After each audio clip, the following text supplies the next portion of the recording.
En visitant certains sites web, il arrive souvent qu'un pop-up s'affiche nous informant que le site utilise nos cookies. Bien évidemment, il ne s'agit pas des délicieux cookies préparés par votre grand-mère, mais alors de quoi s'agit-il?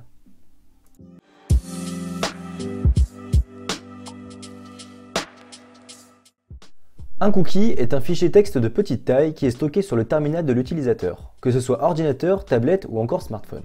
À la première connexion sur un site internet, le serveur qui stocke ce dernier va envoyer un fichier qui sera stocké par le navigateur. Le navigateur va y inscrire un certain nombre d'informations et à la prochaine visite de ce site web, le navigateur va envoyer à son tour ce fichier au serveur qui lui répondra différemment en fonction des données qui ont été sauvegardées dans ce fichier qui n'est rien d'autre qu'un cookie.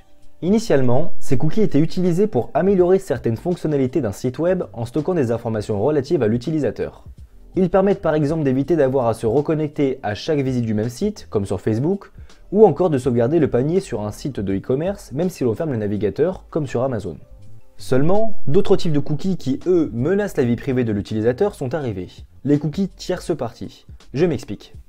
Normalement, un cookie stocke des informations qui sont relatives à la navigation de l'utilisateur sur un site web.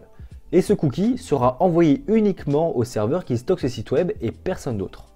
Mais avec l'arrivée des régies publicitaires digitales, comme Google AdSense, un problème est survenu.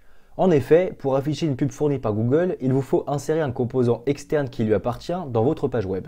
Et bien ce composant externe va pouvoir générer des cookies à partir du site que vous êtes en train de visiter et les renvoyer au serveur de Google.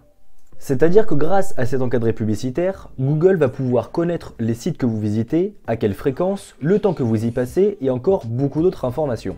Lorsqu'un cookie est généré par un site web qui n'appartient pas à celui qui va le recevoir, il s'agit donc d'un cookie tierce partie. Pour être plus concret, je vais illustrer le tout par un exemple.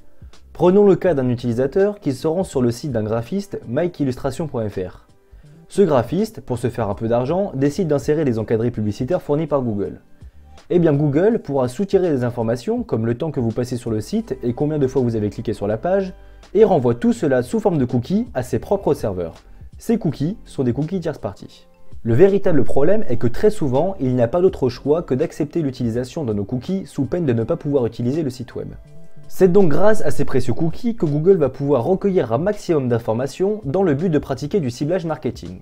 C'est-à-dire vous afficher des publicités qui sont beaucoup plus susceptibles de vous intéresser, puisqu'il ne faut pas l'oublier, mais à chaque clic, Google gagne de l'argent. C'est donc pour cela qu'après avoir recherché des téléphones pas chers, par exemple sur Cdiscount, que vous allez être envahi de publicités proposant le même type de téléphone sur tous les sites web que vous allez visiter. On s'arrête là pour les cookies, n'oubliez pas de manger 5 fruits et légumes par jour. Sur ce, je vous dis à la semaine prochaine, ciao!